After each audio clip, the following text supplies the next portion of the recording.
अस्सलाम वालेकुम फ्रेंड्स। वो औरत मुसलसल 12 पब्लिशर से नाकामी का लेटर वसूल कर चुकी थी। उसकी शादी नाकाम हो गई थी। उसकी माँ इस दुनिया से रुखसत हो गई थी और उसके पास एक छोटी सी नन्ही बच्ची थी जिसको पालना भी मकसूद था। इस दुनिया में उसको उस छोटी बच्ची के सिवा कुछ भी नहीं था। वो एक राइटर थी। वो अपने मसवदे मुसलसल लोगों को भेजती रहती, मुसलसल पब्लिशर के पास भेजती रहती, लेकिन कोई भी उसके मसवदे को छापने के लिए तैयार नहीं था। कोई भी उसे पॉजिटिव रिस्पॉन्स नहीं दे रहा था। लेकिन फिर अचानक से एक मिराकल हुआ। एक पब्लिशर ने उसकी किताब को छापने का फैसला कर लिया और फिर उस किताब ने पूरी दुनिया में तहलका मचा दिया। ये उस साल की सबसे ज़्यादा सेल होने वाली किताब थी। उस किताब का नाम था Harry Potter and the Sorcerer Stone. British writer JK Rowling की इस किताब ने पूरी दुनिया में तहलका मचा दिया और सेल्स के सारे रिकॉर्ड तोड़ दिए। हैरी पॉटर सीरीज की पहली किताब the Harry Potter and sorcerer stone ये पहला नावल था जो जून 1997 में शाये किया गया। बरतानिया में ज़बरदस्त किस्म के रिकॉर्ड के बाद ये किताब अमेरिका में शाये की गई और इस किताब ने वहाँ पर भी अपने सेल के सारे रिकॉर्ड तोड़ दिए और करीबन 73 ज़ुबानों में इसका तर्जुमा किया गया और इसकी 120 मिलियन से ज़्यादा कॉपी जो हैं वो फ़रोख्त की गई थी। हैरी पॉटर सीरीज़ की पहली फ़िल्म एक हैरी नामी जादूगर के गिर्द घूमती है जिसकी उम्र 11 साल होती है। उसके माँ बाप को कत्ल कर दिया जाता है। एक दफ़ा उसे एक स्कूल हार्वर्ड स्कूल विचक्राफ्ट की तरफ से एक ख़त मिलता है कि वो वहाँ पर आए, उसको जादू सिखाया जाए। तो बेसिकली उसके माँ बाप भी जादूगर होते हैं जिसको कत्ल कर दिया जाता है।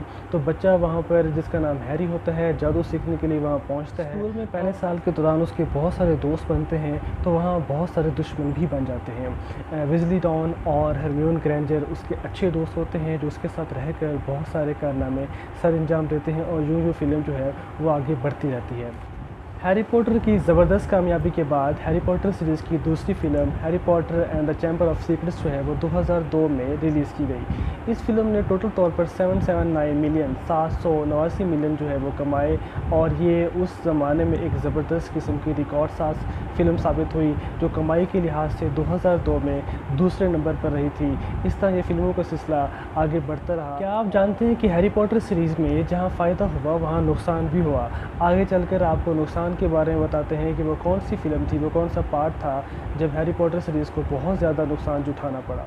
हैरी पॉटर सीरीज़ की तीसरी film the Harry Potter and the prisoner of Azkaban 2004 में रिलीज़ की गई। हैरी पॉटर की इस तीसरी फिल्म ने भी ज़बरदस्त किस्म की कमाई की। इसकी कमाई करीबन 666 मिलियन डॉलर के करीब थी। ये भी उस ज़माने की ज़बरदस्त किस्म की कमाई करने वाली मूवी थी। ये मूवी स्कॉटलैंड और लंदन में ज़बरदस्त किस्म के IMAX इफ़ेक्ट के साथ रिलीज़ की गई और ये Harry Potter and the goblet of fire ये चौथी फिल्म थी जिसने 786 मिलियन डॉलर जो है वो कमाए और करीबन ये 2005 में रिलीज़ की गई। ये भी उस ज़माने की ज़बरदस्त मूवी थी जिसने इतना ज़्यादा पैसा कमाया। Harry Potter and the order of Phoenix ये वो मूवी थी जिसने 167 मिलियन का नुकसान दिया और ये 2007 में रिलीज़ की गई। Harry Potter and the half blood Prince ये 2009 में रिलीज़ की गई और इसने करीबन 684 मिलियन डॉलर का मुनाफा कमाया। ये भी उस ज़माने की ज़बरदस्त कमाई वाली मूवी थी। Harry Potter and the deathly Hallows part 1 ये 2010 में रिलीज़ की गई और इसने भी 852 मिलियन डॉलर का मुनाफा कमाया।